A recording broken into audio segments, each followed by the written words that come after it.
Tom Hartman and Mike Christensen.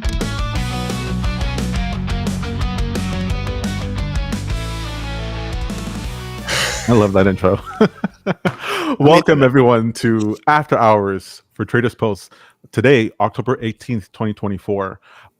We're doing something different now. We're splitting up the shows. We're going to make it a little different.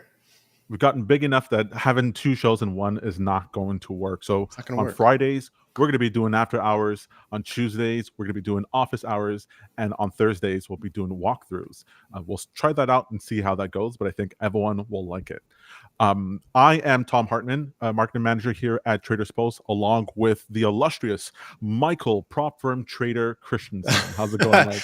Ooh, I love the additional designation now that I'm like officially doing the prop firm thing. I wouldn't praise me too much because if you fail, it's going to change the middle name there.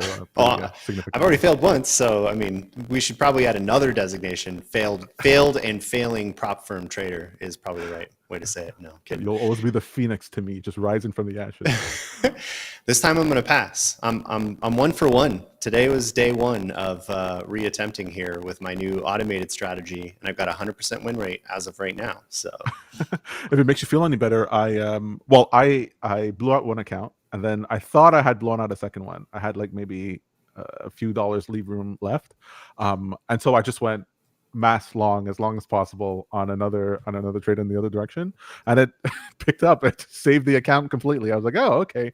I was ready to blow this out with style. Turns out that playing Russian roulette on my prop firm account is not always a bad thing. So, that's an interesting point because at least the futures prop firms, they really don't want to see outlier trades. Your average trade has to kind of they're looking for consistency, right? So one single trade can't be greater than 50% of your profit overall in the account. That's one of the other rules in Top Step that, they expect you to follow. So having like a giant outlier trade that gets you to your profit target wouldn't be counted as a pass of the account. Is that different in the crypto prop firm space? I didn't see that on FTMO. I got to check that out because if that's the case, all right, I guess I got to take my profits right away. But since I like to split up when I take the big trade, I like to split up the position, and so I could always take profit in parts of it, So I guess that'll pass. It'll look like I made 10 great trades, even though I was mentally I've just gone all in one direction. But I won't tell them. I won't send them an email letting them know. So I want to start off this week with what am I calling it? This Week in Wall Street, just to take a look at the headlines of the things that have been moving the markets this week. First up, we're going to be going over Polymarket. I don't know if you've been seeing what's going on with Polymarket or Predicted or Calci and all these different places, but betting on events has really taken it up a notch. So I'd like to touch on that. We have then after that, Nvidia, which I mean, it just keeps running. And we want to touch on that. I'd love to see maybe to get your price prediction on that, Mike, later on today. But sure. If a stock just keeps making all-time highs as it goes GameStop parabolic, you can bet your buns it's going to be in the news. And then last up, we're going to be talking about gold. Specifically, what is gold telling us? And is it a canary in the coal mines? But before we start, I'd just like to welcome you, Mike. I just wanted to get a sense of what your week's been like in the trading space.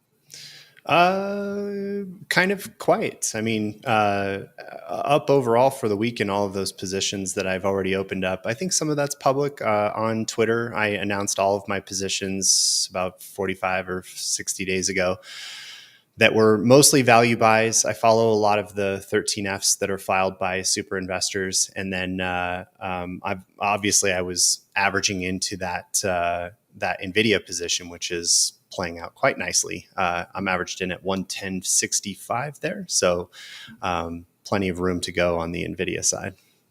Have you dipped your toes into the betting markets at all well, let me just set the stage here.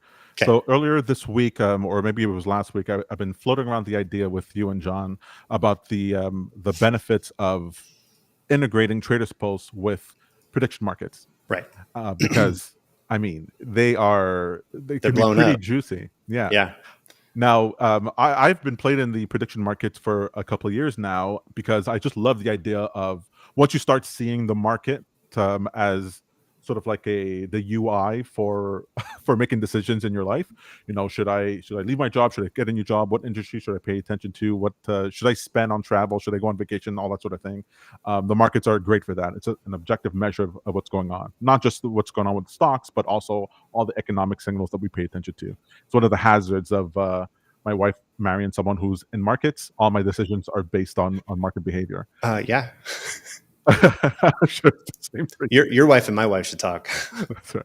Well, what happens is that when having these markets that are the better markets in in regular events in everyday life, oh my god, it appeals to me so greatly because there are charts, there are positions, you can go long, you can go short, and to be able to not just have an opinion, but to be able to profit from that opinion, I Sure. think is like super, super exciting. And I dream of the day that TradersPost.ai crawls into everything that could be bet and everything passes through TradersPost because if there's a number on it, why not trade it? But 100%. because of that, we've had this explosion. The election season that the United States has been going through has exploded the interest in the better markets because why just vote when you could vote with your dollars and actually make a bet on for or against the party that you're favoring against. And so we've seen this week, I think I saw headline after headline. It was like $500 million of volume within the Polymarket space, and it was like $1 billion. The last headline I saw was $2 billion of volume within the trading space, the betting space. And so what's interesting is that these bets can pay out pretty significantly. Like if we just take a look at, let me just pull that up a second here. If let's say we're going to bet on the Trump-Kamala election. If you were to go short on Trump on $1,000, you could make 1.5 times your money, right? Now that's pretty sweet. Like long or short, no matter what you're doing, you could always express your bet however you like. You go long or short the candidate. And I just love the idea here that because the polling data that everyone's getting for a few years now, you've probably seen this where people can't really trust the polls as much, or at least they say so that the better markets become a place where people are actually putting money down. There's no necessarily any partisanship that's happening here, and so it can become a more true reflection of what the actual sentiment is. That is until we find out recently that on Polymarket, because on Polymarket the spreads between Donald Trump and Kamala was significant compared to predicted, compared to currency, these other places. And then because it's on crypto, you can go check to see who are the people making the bets, and it was like 4 accounts that were making most of the bets on Polymarket, all within the favor of Donald Trump. And it looks like there's a case to be made that they're all controlled by the same person. And so then you have this feedback effect, this reaction effect, where there might be a benefit for campaigns to spend money within the betting markets in order to move the numbers in one direction so that it influences public opinion.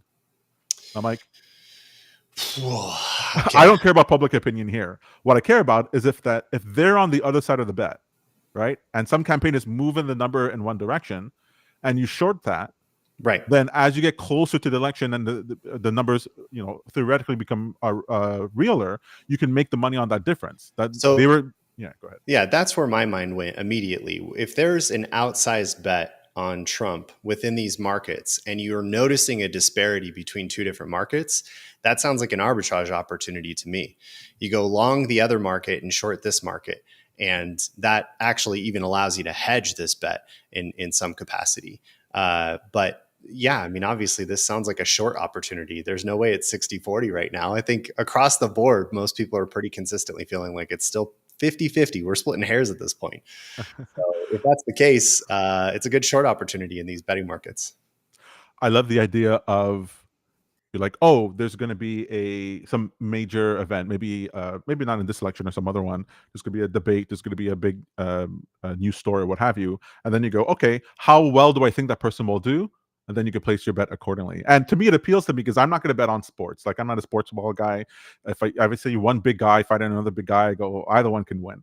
But when it comes to not just political events, but weather effects, climate, movie box office, game releases, music releases. These are bets I can really sink my teeth in. And the more volume that's traded around, the more liquid the market becomes, and the more you can actually place strategic bets. And so you can have a portfolio on Polymarket, and this I had at the time, a portfolio on Polymarket that reflected my reviews across 5 different industries. It was just who I was. And then I could see the payouts and go like, well, I was wrong about that. I should change my opinion about the subject because I was totally wrong that, Rings of Power for HBO, Lord of the Rings on HBO was going to be good. Turns out I should have shorted that idea. So to me, it's absolutely fantastic to see more of the market spider out in all kinds of different subjects. Yeah, I totally agree. I think the event-based betting, these types of markets here, like Polymarket, are pretty fascinating in that we now get to express a trade in a different way. But at the same time, I think what's also fascinating about it is what you've clearly highlighted as what I would consider a market inefficiency. And obviously, anytime there's a brand new market that is starting to explode, if you can discover these inefficiencies, there's some money to be made, regardless of your opinion on the subject, like whether or not you believe Trump will win or not. If there's a bet to be made here that has strong odds in your favor, I'll take that bet all day long. Absolutely. Have you ever you introduced me to the website? What was that chart website? Is it? It was a series of charts of showing what's popular recently. Was it? Goodness gracious, I had it written down. Is that spurious correlations? No, it was one where it's showing you all kinds of these trends that were like really popping off right now. Just a grid of exploding topics.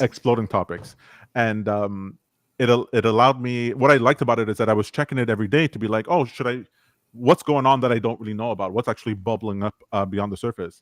And to me, the meta markets are the same sort of thing. So going through here, like when I see stuff like will Elon tweet Elon Musk's number of tweets between October 11th to the 18th, like this is the sort of thing I find to be just so fascinating. Yeah, like get away from the heaviness of markets. These sorts of things are so cool. And the idea that someone might have made the volume on this market was 423,000. The idea that someone might have made enough to buy a Christmas vacation for the family, betting on that, I just find to be absolutely fascinating. One of the perks of American capitalism. Yeah, absolutely. Just to add on top of that, just so you think it's not too inside baseball for this sort of thing, Interactive Brokers has started integrated with their platform bet-in markets, right? Yep. It's Interactive Brokers, and so people are able to not just vote on the elections, but there are these forecast contracts that essentially act as options. Mm-hmm. So you can't lose more than you put in. There's a type of asymmetrical payout that you can have, and the idea is that it's been going on for a couple of years now, but it's really started to pick up. And the new interface for Interactive Brokers makes it so that it might be more appealing to more and more people. So it's one of those things where the election is like the gateway drug to the bet markets, and once you're in, you might not want to get out, especially if you're making bank. I mean, double your money on something you're like, well, I know a lot about this thing. Like, I know a lot about Xbox game releases. I'm going to bet on that, and you can make your money that way. I think it's fascinating. So TradersPost got to get on it and integrate with these platforms. Have you seen the CME's event contracts? It's pretty similar, but mostly around price being above or below specific points in different futures contracts. So I think we're seeing a lot of these types of alternative betting contracts that are all very similar to futures. I'm open to the idea of it for TradersPost, of course, because they effectively operate like futures contracts, so it wouldn't be too difficult to integrate, I don't think. Right. I'll keep bugging. I'm going to use the show as a platform in order to bully John into adding certain features to to TradersPost. And if there's any popularity, I guess I'll have to put it in. It won't just be Tom's opinion. That'll be fun. Now, speaking about exploding topics, Nvidia is just, non-stop. The stock is, you can't buy it. Like, you want to buy it, but you can't buy the stock. It's like through the roof. the reason I want to talk about it today is not just because it's like making all-time highs, but last week you said it was, if you had to think of a stock that you were in partly because of Meme. hype reason, yeah, that this would be one of them. This would be one. When you see the stock increase like this, does it? Are you like, well, I'm glad I was in before because I would never get in now, or would you actually, if you didn't have a position, succumb to it and actually buy Nvidia at these prices?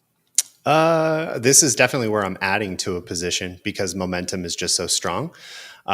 This little tiny pullback that Nvidia is experiencing right now from what I would consider a rejection of the last high, right? Like it tested the high of, what was that, 140.76, and then we hit a high yesterday of 140.89. So basically, on the wick, just would not pass that all-time high. I want to see probably a small pullback from here, and I might add in. I'm one of these traders for in general, I like swing trades where I can start buying on the way down if I feel like there's a lot of support for momentum in the long run. And in this case, Nvidia is one of those great examples. As we're thinking through the year-to-date performance of some of the largest asset classes, kind of comparing all the sectors together. Gold is on a tear, Bitcoin's on a tear. We've got some really interesting assets out there. But year to date, Nvidia is up 186%. It's pretty unbeatable. And I think the excitement around it, and since there's really only two bets that can be made on the AI play, Microsoft because of its exposure to OpenAI, and Nvidia because most video cards that are powering AI are coming from Nvidia.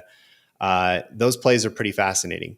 TSMC, Taiwan Semiconductor Company. Yeah, that was one of the more recent ones that was pretty interesting. Super Micro is another breakout play that just started to crop up, but Nvidia's kind of had the bag all week. So I would like to see this break happen above the all-time high, and then I'm going to start looking to figure out when I want to wind down that position because I bet pretty big on this one. Well, let's take a look at. I just want to play this clip from Stan Druckenmiller, who a famous trader, billionaire trader, on his views on Nvidia. Listen, does this mean that you thought 50 basis points was an absolute? Nope, sorry, that's the wrong one. Let me play the correct video here. 1 second here. Actually, I wanted to mention while I queue this up that I can almost hear the comments that they're saying, well, in the crypto space, there's been all kinds of things that have gone up more than Nvidia, and that those would have been better plays or what have you. Yeah, I mean, no one's saying not to have any of those, but frankly, the case that you were making for because I was sort of making the case that the software was the play I was really hoping for. That those were the stocks I wanted to see take off. I'm not really an infrastructure guy. I'm not really a hardware guy. I don't really know how to judge any of these things. And I believe you were making the case that we're just not there for the software yet. Even though there's new AI stuff, projects, and features coming out every day. I mean, Adobe just released. I don't know if you've seen the things that Adobe's been releasing, their 3D motions, their animations, their generative AI, their in painting. I mean, I'm like, okay, now I think I have to go back to Adobe. But you take a look at their chart, and it hasn't gone up. Like their Adobe chart has not moved based on this. And the Microsoft play is more like a proxy on the fact that their hand inside OpenAI, but it doesn't compare to the actual hardware plays that we're seeing right now. Right. And so it's one of those things that maybe it could be, 5 years before, let's say 3 to 5 years before the software play really becomes a stock you want to pay attention to. And in that time frame, I guess you're right. The missing out on the Nvidia stock is sort of silly. We all see this trend happening. Yeah, I guess when it comes to the software side of things, you'd be looking for the player in the game that has a competitive moat that the other players don't. Right now, every software play out there is effectively using the same providers of AI technology. And at the core of most of it is OpenAI's APIs that most people are powering their apps from. There are some, open source models out there, but that sort of flattens the competitive realm for most participants that are looking to make software on top of AI. But as far as I'm aware, there's not any major player in the game except for OpenAI that has a closed source model that is generating enormous sums of profit. So if we're looking at it from the software angle, I'd be looking for somebody that's got some kind of intellectual control or intellectual property control over a good portion of the market. And there's just no public access to that at the moment. No publicly traded company anyway. So the idea of these fine tunes, these flavors, these interfaces on the AI stuff, like you don't think that'll be the thing that takes off because they're never going to have like a moat around that? I think they all will take off. They'll get used and consumed, but I think that the space is so competitive right now, it's hard to figure out who the winner is. So the market is sort of making their bets where there is a clear and obvious winner. Nvidia is one of those examples. I know last time we spoke about Microsoft expanding into nuclear energy. I'm interested in where the energy market is going to start shifting here over the coming months, because it's, again, one of these things where who has control over the production of energy at this point and stands to gain the most from it, because the amount of power that's going to be consumed by all of this is going to be enormous. Well, let's take a look here what Druckenmiller was saying when it was on Bloomberg earlier this week. I know this was passing around online, but let's just take a look in case people haven't seen it. On the subject of the 50 basis points. No, this is to be on the Nvidia. I just want to get Nvidia. his quote on here. Sure. Give me 1 second. Because he was lamenting selling the stock. All right, 1 second here.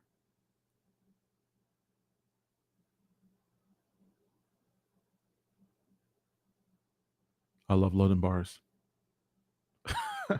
Come on. All right, so let's give it 5 seconds. A while ago, we spoke about Nvidia, and you had said that it would be something that you held for years. And ever since then, you held it for a while, but more recently, you've been selling it off. How much do you have left of it, and why have you been selling? Can you see yourself getting back into it again? I've made so many mistakes in my investment career. One of them was I sold all my Nvidia,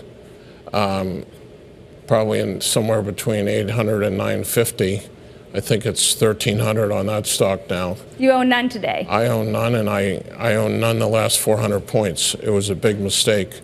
In terms of AI, and by the way, when I saw you at that conference, which was 18 months ago, I fully expected to own it for years, but I think it was 300 and change.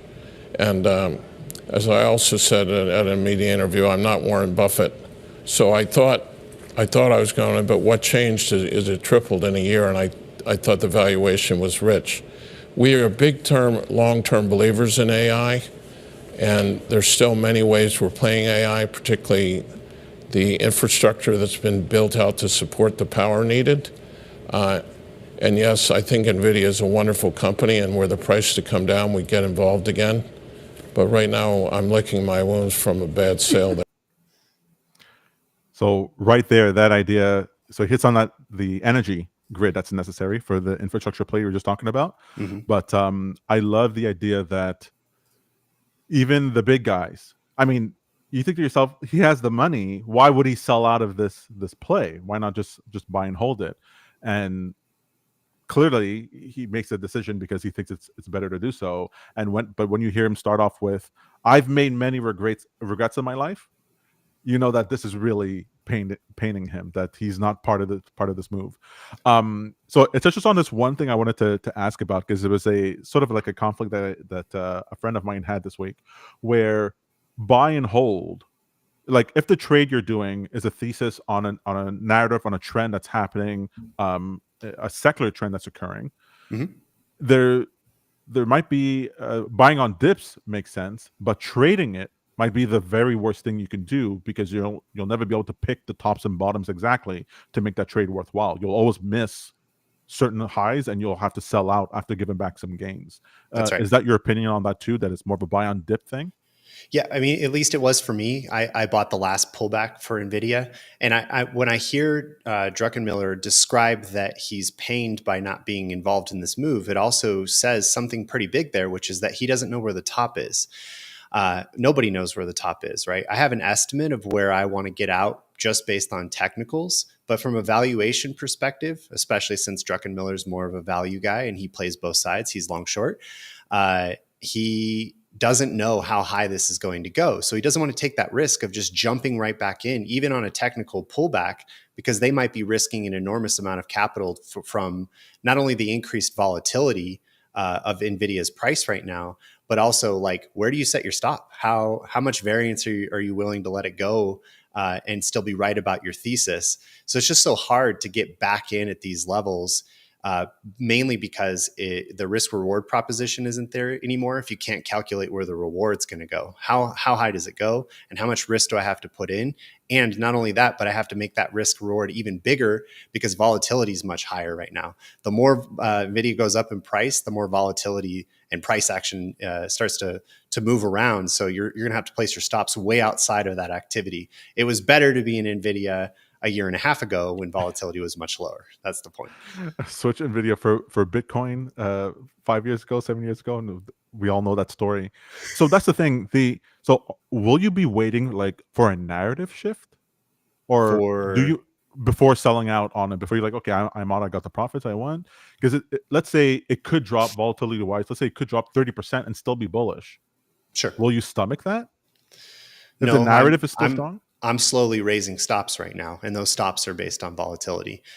So I'll start unwinding when I think it's reached a technical high, but we're already in overvalued territory. So at any point here seems like the point to get out.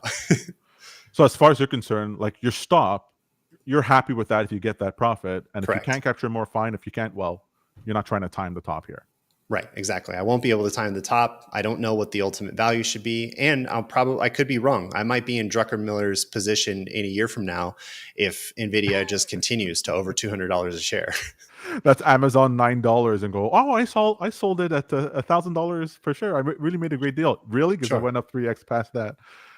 That's crazy. Okay. So eventually I'll want to see a blow off and a real strong pullback. One thing you'll notice, especially with value investors, and I've watched this with looking at 13F reports every quarter for 10 years now, they like 50, 60, 70% drawdowns before they start getting involved.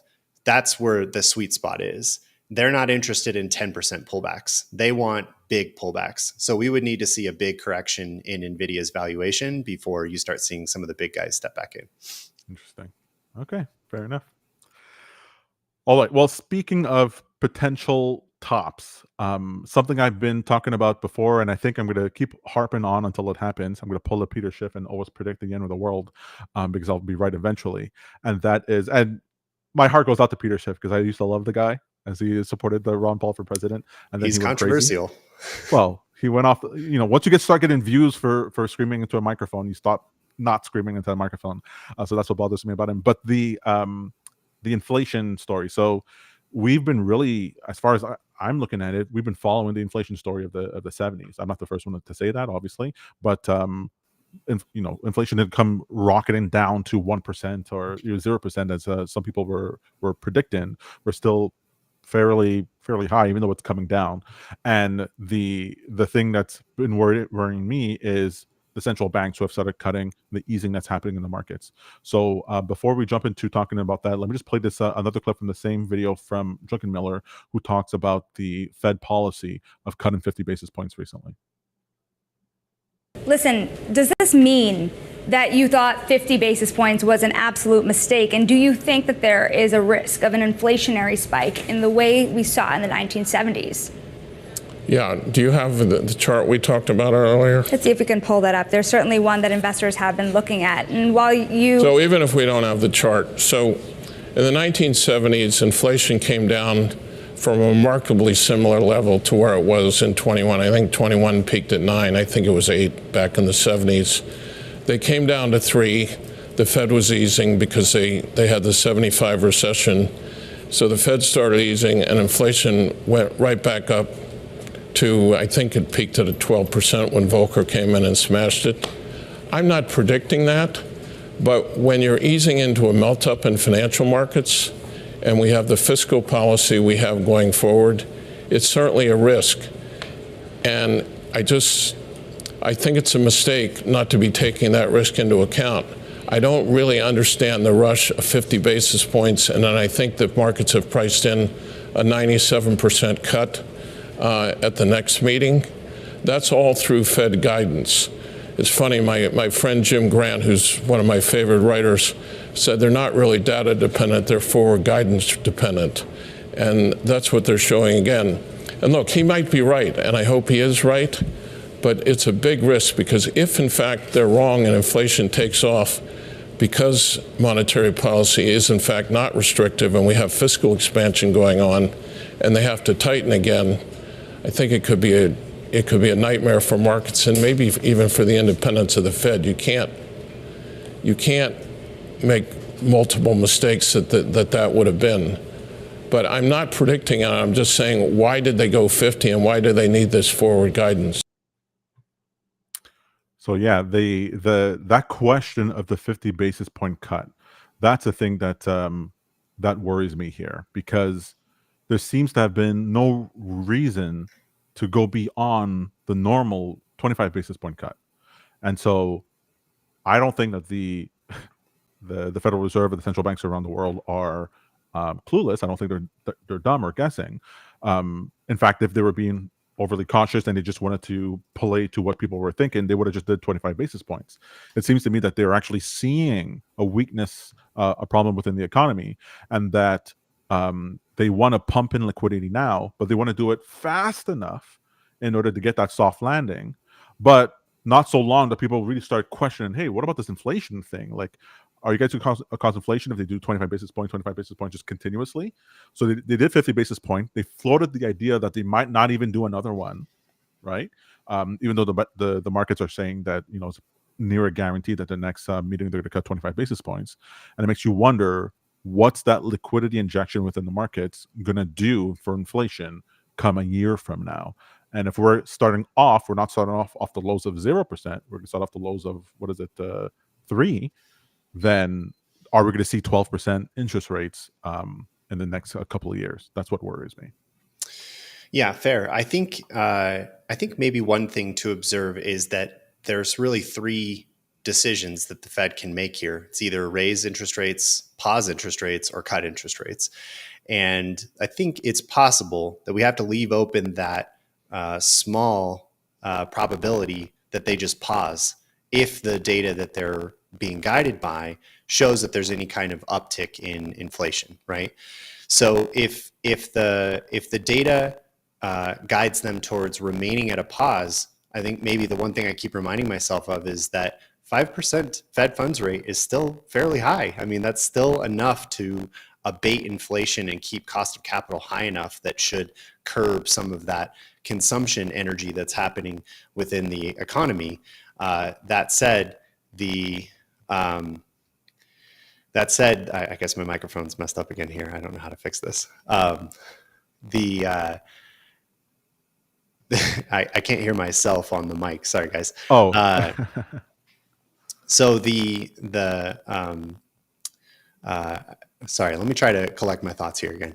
The idea of maybe continuing as a pause could be the thing that allows them the room to keep inflation concerns under control instead of just continually dropping from here. Maybe the assumption is that the futures market is correct and that they do continue to pull back interest rates, and that does see a return in inflation. Perhaps I can see it going that way, but so far it seems like the Fed has done a pretty damn good job. So what do you think about this here? So this is the chart of gold, and it might as well be the chart of some of Solana, some crypto asset. The chart of gold is a proxy for the debasement of the currency, which, you know, that's a quantitative easiness. That's what the central banks do. They debase the currency, and the concerns of the financial markets. When there's concerns in the financial markets, sovereign entities and central banks, they purchase gold. Right, the gold does not go parabolic like this because you or me are buying $5,000 worth of gold on the market. That's not what moves this. This moves because China decides they need $500 billion worth of gold, and they're collecting it over a period of years. To add to that, the longer or the medium term and long term yields in the Treasury markets are also increasing, and that's also a sign that the market is anticipating an inflation increase. Correct. So I think you're right. There's a couple of signals here that are pointing to some anticipation that inflation will return. That's right. So we have here on the bond market, all the tenors are increasing. So this is after the Fed cut 50 basis points, where we're seeing potentially a bottoming and a rise of interest rates. Now, does it roll over? That's what we have to see.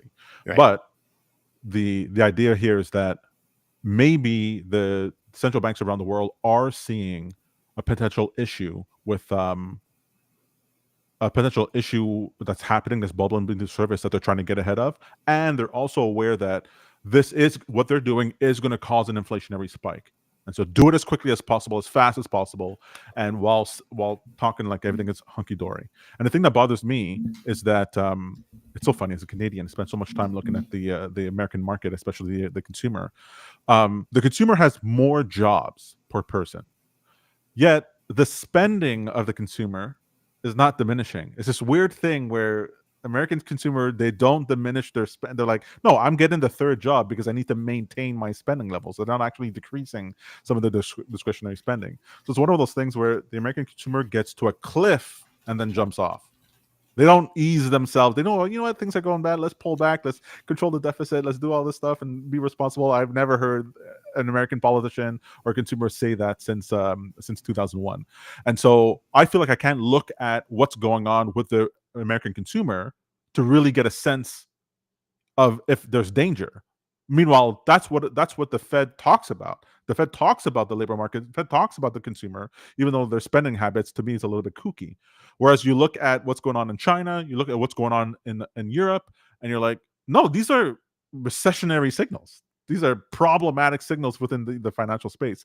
And so, look, I don't think that tomorrow the stock market falls or anything like that. I just think that when it does, it's not some gradual lower high, and then I think it's like whoop, and then off a cliff, COVID style.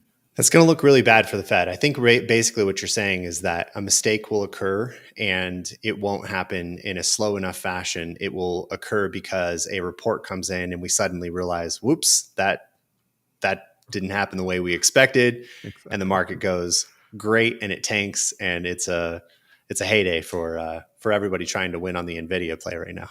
That's right.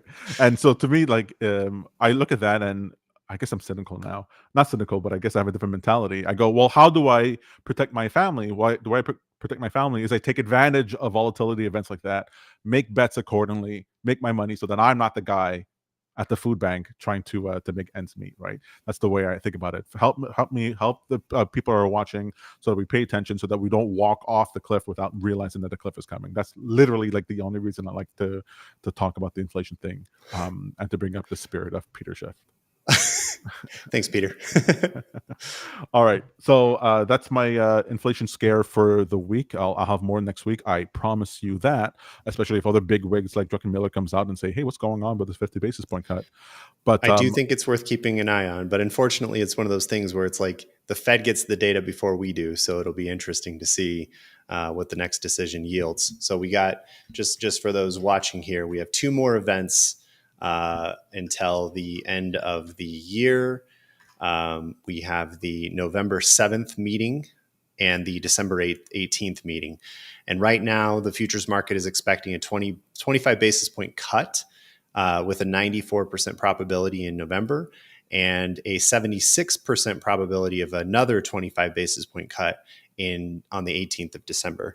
So it's that second one that makes me kind of interested, right? So like maybe we see one more rate cut in November, but I want to leave open this idea that they could try to protract this period of keeping the rates paused until they know for sure that they've locked in inflation at their target rate.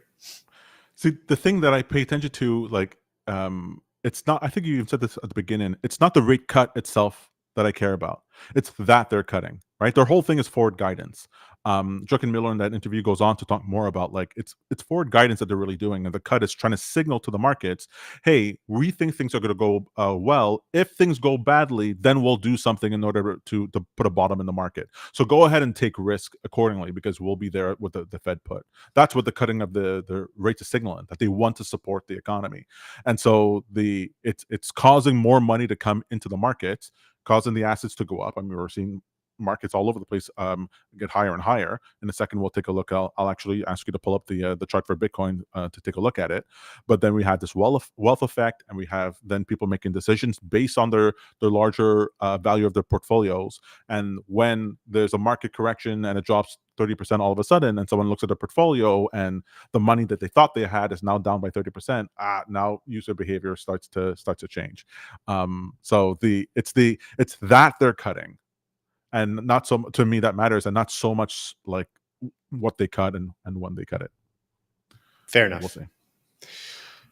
All right, so move on to what has now become one of my favorite parts of the week, which is your Bitcoin prediction. Because I came up here when we first started doing this, I started going with my charts with Bitcoin, and these are the price and blah blah blah blah blah blah blah. And then you've quickly shown me that I think you're right like 4 times out of 5, to the point where a couple of people in our Slack now are like, okay, Mike, where's your prediction? People, let us know what Mike's prediction is on Bitcoin. I don't want to be in this or not in this. And so I love to see what you actually think. If you think Bitcoin has a bias to the upside or the downside over the next month or so. It's looking pretty good right now, right? Let me share my screen and we'll take a look at it. As always, I know we like to keep an eye on the global liquidity index, which has had a bit of a pullback as of late.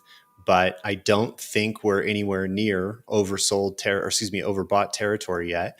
And of course, we're kind of nicely winding up for a test of this overall resistance line that I've been paying attention to. So obviously, when we're looking for a reversal in a trend, one of the first things we want to look for is a higher low and a higher high, which we've now seen confirmation of both. Here's our second higher low, and then a new higher high. But this higher high is the one that's up against this resistance line. So I'm expecting a break here at 69.1. And if we can push past that and start pushing past those previous rejection levels, that's obviously, what we're hoping for. So I think the next week is going to be kind of a telling week here. But it's pretty bullish at the moment. There's no question about that. Do you see this sort of break that you're looking for? One, if I'm not mistaken, you want it to break above and then come to retest that trend line again, right? Yeah, I mean, effectively, that would be a throwback, and that throwback that we're hoping for would help us confirm that the trend is heading in that direction. But at this point, having already seen the higher high and a higher low, those are pretty strong indicators of a continuation from here. Breaking the rejection line and having a nice close above it is really kind of what I'm hoping for. From there, though, obviously the ultimate test is breaking that all-time high of 74K. If we can break that, it's obviously a continuation from there. However, as always, and I've been trapped in these more than once, you'll come up against a new high, and there's going to be some kind of pullback. What gets exciting is if it doesn't fully retrace like it did here back in February of 24 of this year, and it broke a new high and continued into a whole new range. That's happened several times with Bitcoin in the past, where it'll push up against a brand new high and then pull back for a little while and then eventually break that again. So it could be one of these things where we get priced where we'd like it to go, right into this $73,000, $74,000 range, and it feels like it's going to break, but it doesn't right away. So is the idea here that the amount that it could go up would be equal to the length of the pole for the bull flag? So like it could go to 108 because that's the price move we got from the base. Actually, not all the way to the base, but let's say the base from January 2022. Oh, sorry, January December 2024. 2022. Yeah. No, that would be too far. What about the one there at January 24? January. Yeah. Yeah. So I think in that case, I would look at this like a Fibonacci extension, in which point I would pull this as my low. This would be my high. and this is the low of the 3-point extension. So I would expect price to head to that 107 to 112 range from here before we find the completion of that move. Okay, perfect. That's what I was thinking as well. So then, calls then on Bitcoin miners and and MicroStrategies and all that. Like, it seems to me like what you want. What I've been doing in a crypto account is just I've been at 50x leverage for a while now, just writing it up because I just go, well, the chart is telling me it's gonna rocket. And since the recent low, I mean, that's what I've been doing, just long Bitcoin and on every dip adding to it. And that move up, let's say we get a move like that up to 100,000, I mean, that could be bank if you're just in it at the right times, whether you're doing that at prop firms, whether you're doing that at options, whether you're doing it with leverage, whatever it is. Like, when you see something like this, are you like licking your chops going, okay, now's the time to really pile on risk once I get my confirmation signal? Or is it straight buy and hold? Maybe. I mean, it certainly wouldn't be spot Bitcoin. I'll be more interested in Bitcoin futures. And I think Bitcoin options are interesting, but I haven't quite found a venue that I trust yet on that. I see. Okay. All right. This is Mike, do your own research. Christensen doesn't want to tell me to go ahead and buy and put it in. I'm refinancing my home in order to get into this, Mike. So all you can do is help me. I'm taking the bet. Is that what you're looking for? You want the Tom? Now's the time to basically sell everything you own, sell the kids, sell the house. That's right. Exactly. I need someone to blame other than myself. That's all I'm looking for. I'll never hold it against you. Don't pull me into that. I don't want nothing to do with that. We've also been seeing with Bitcoin, the interesting thing to me has been so I've been doing this bet where I'm expecting the dollar to fall. Like, I'm not really seeing the situation where Bitcoin breaks out to new all-time highs and the dollar still rises up. In fact, if that happens, that's really bad news. That's bad. That's like Bitcoin is safe haven territory. The dollar is safe haven territory. Gold is safe haven territory. You want to be very careful if that occurs. So I'm expecting the dollar to fall. So let me just pull up my chart here for a second. And so I've been waiting for this move. And the dollar has gotten right to the level I would expect. Give me 1 second for the chart to load. This dollar has gotten into resistance over here. So this shows up.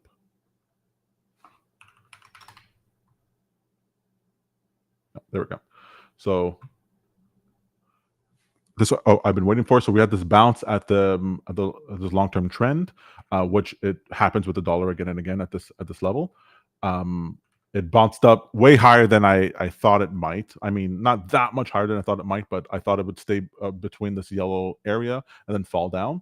But at the utmost, I thought literally at this level over here is where the price could go. And so I'm expecting now that this is as high as the dollar goes and we're headed lower. What's the trade for that? Well, I'm long euro dollar, right? Since the euro is like, what is it, 70% of the DXY is the euro. So that's what I'm betting on. So this trend on the euro is what I'm headed towards. So I'm expecting the euro to move up dramatically. Interestingly enough, look at that basic trend structure there. Higher low, higher low, higher low, higher low. And now you're seeing a base of support there. Yeah, it's an interesting play. That said, I guess the move would line up with Bitcoin as well. As we see dollar pull back, that usually has positive impact on Bitcoin's price. Yeah. So if we get that here and we get the euro up to here, that's many pips of profit on that one. That could be pretty significant without a huge amount down. Mm-hmm. So pretty interested in that. And so to me, it's like I'm using prop firms in order to make this trade. And I don't care how many prop firms I blow up, because at some point this oscillation is gonna move in my direction. And even if I move up to this high over here, that's still a significant gain. That can make someone's year on that. All right. So those are the trades we're looking at. that's about it. I did want to touch on Tesla and stuff like that, but we talked about Tesla so much last week. Let's just leave it to the side if you don't mind. I was expecting the. Sorry, go ahead. Out of curiosity, is the Euro play one you're doing in FTMO? Exactly. So I'm doing because the crypto wasn't giving me. I was making more on the 50x leverage in on the crypto exchange than I was in the prop firm account. So I was like, oh, what's the way I can express the same idea but higher leverage? I love leverage. I don't care about blowing out accounts. So I'll just keep buying new ones. And so the Euro play was the best one. I looked at different setups. Like you can do. I might have been interested in doing calls on gold. But I have to do that on my personal account. You have to put so much money down on it, and then you have to watch the theta decay. Let me just pay challenge fees and make it that way. And plus, the way I'm trading this right now is just I'm just learning more about my trading style and especially incorporating the VWAP strategies that you've really gotten me on, and it's great practice for that. So that's what I'm paying attention to. Got it. Yeah, I'm also trying to avoid the phrase blowing out my prop firm accounts because you're not quite blowing out accounts, are you? It's a little different. You're really paying the premium. You're paying the fees, if you will. So on one hand, you pay a fee to use the prop firm account, but the funds are never lost because they're not real in the first place, right? That's right. And you're never actually losing that money. It's one of the things that I find most interesting about trading prop firm accounts is this idea that there's just a different risk reward proposition. If you pay the fee and you're successful in it, you'll be paid a proportional share of your profits in that account, which is obviously significantly more than the cost of the account was, assuming that you're able to hit your profit targets within a short period of time. On the flip side, if you lost some theoretical amount in a $50,000 account, let's call it $3,000, that's not $3,000 gone in your account from you. You only really lost $150 or so, or whatever the cost of the account was. I like that risk reward proposition. Risk $150 to make a couple $1,000s. That's a pretty good play in my mind. That's right. It really feels like an option to me. And I've already long ago felt perfectly comfortable that when I buy an option, that money is gone. That's right. I'm never you see thinking it as about the cost of the insurance payoff, right? Exactly. Yeah. That's great. All right. So we'll leave it at that. Always fun to talk to you. We're going to be back on next Friday with another after hours, but we'll see you guys on Tuesday for office hours and on Thursday for workshops. Bring your questions if you have anything you want to know. And for the how-tos on Thursday, if you have a specific trade setup that you need help with, let us know on that one as well. That's right. I was thinking about toying around showing on Thursday. I have this setup where I need to send basically dozens of tickers to trade for Binance at the same time to TradersPost. But since TradersPost doesn't have a queuing system for that, I have like a medium. There's a way of doing it in TradingView where you queue all the alerts up, and then I just let the alerts go out once every 3 minutes or whatever interval. And so because my trades are not like to the minute, they're okay if it takes a couple hours to complete. I just have these signals being prepared to send out from TradingView. So I thought that might be pretty interesting because I haven't seen it yet. Might be something to go over. Yeah, I feel like the alternative to that, I know we talked about that recently. The alternative to that would be to build your own payload of all of the tickers that need to be traded, and then send that to Zapier, break that down into individual webhooks, and have all those webhooks sent to TradersPost at the same time. So that's what I was initially going to do. And then I was like, but I wonder if I could just do it in PineScript. And then watching it work where it's queued up right there. So I have like this dashboard with a number of alerts, and it's just like, okay, sending out the next one for Ada. That is kind of cool. I like that you've queued within PineScript. That's a neat concept. Yeah, it's not exact because it has to wait for every tick to update. So, I think it might take a second, might take 5 seconds, but whatever. It's all in one system. Interesting. I gotta get eyes on this. Show me a demo of it. Okay. All right, guys. Thank you very much for watching, and we'll be with you next week. Happy Friday, everyone.